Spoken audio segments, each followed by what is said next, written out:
Essai sur le prix en droit des contrats.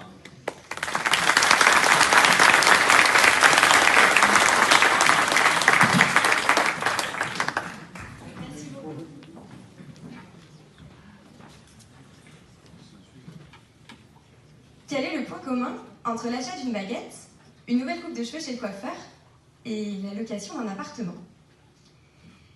Eh bien, ce sont tous des contrats à titre onéreux. Pour obtenir quelque chose, un bien ou un service, on verse une somme d'argent, le prix. Je vais donc vous présenter quelques-uns de mes principaux axes de recherche à ce sujet. Donc pour commencer, en bons juristes que nous sommes, définissons les termes du sujet. Le prix sera ici entendu comme la traduction économique de la valeur d'un bien ou d'un service. Mais cette définition est issue du dictionnaire et non du Code civil. En effet, le Code utilise le mot « prix » sans jamais le définir. D'ailleurs, si vous ouvrez un code et que vous consultez l'index à la fin, l'entrée « prix » ne renvoie qu'à 5 dispositions sur les plus de 2000 qui composent notre code. Or, pour des raisons financières qui ne vous échapperont sans doute pas, je l'imagine, le prix est pourtant une question très sensible du droit des obligations. Peut-être mériterait-il mieux que quelques dispositions éparpillées au sein des différents contrats spéciaux, comme c'est le cas aujourd'hui. Où se trouve donc la section de droit commun, intitulée « Du prix dans le contrat ».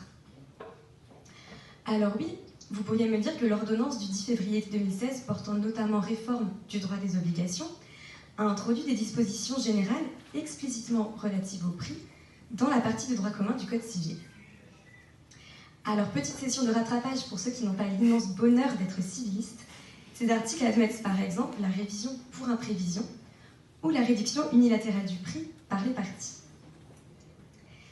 Mais il s'agit d'une réforme, et en tant que telle, cela pose des questions quant à la portée de l'interprétation qui sera faite de ces articles. Ceci modifie profondément l'office du juge en matière de prix. Et c'est donc toute la théorie générale du contrat qui doit être repensée pour répondre à cette interrogation. Le juge peut-il ou non modifier le prix du contrat? Cela revient à se demander si le contrat est toujours la chose des parties ou si au contraire le juge peut s'immiscer dans la relation contractuelle pour former une sorte de ménage à trois. Dans un deuxième temps, s'intéresser au prix suppose également de s'intéresser à ce qui n'en a pas, et c'est la problématique de la gratuité. Comment expliquer que Mark Zuckerberg, le créateur de Facebook, soit l'un des hommes les plus riches de la planète, alors même qu'il a lancé un réseau social totalement gratuit pour ses utilisateurs? En réalité, la gratuité n'est ici que chimérique, car financée par la collecte des données personnelles. On peut dès lors légitimement se demander si les données personnelles ne seraient pas le prix à payer pour la gratuité. Et de là, deux interrogations. La gratuité existe-t-elle réellement?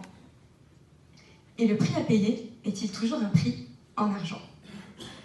Les contrats à titre onéreux ont largement évolué de 1804 à nos jours, et il serait peut-être temps d'élaborer une définition plus moderne du prix. Enfin, dans un troisième et dernier temps, j'étudie l'influence des autres branches du droit privé sur le prix, et notamment le droit de la consommation. Il faut vivre avec notre temps et reconsidérer le droit des obligations à la lumière de l'économie de marché et de la société de consommation dans laquelle nous vivons. En effet, aujourd'hui, on achète plus souvent une baguette chez le boulanger, ce qui est un contrat de consommation, qu'une maison chez le notaire, ce qui est un contrat de droit civil. De même ici, qui n'a jamais rien commandé sur Internet? La question est donc de savoir comment composer avec des corps de règles qui n'ont pas la même finalité, mais qui ont le même objet, le prix. Je profite des dernières secondes qu'il me reste pour remercier ma directrice de recherche, le professeur Françoise Labarthe, pour tout ce que vous m'avez appris, tout ce que vous m'apprendrez et tout ce que vous m'apprendrez.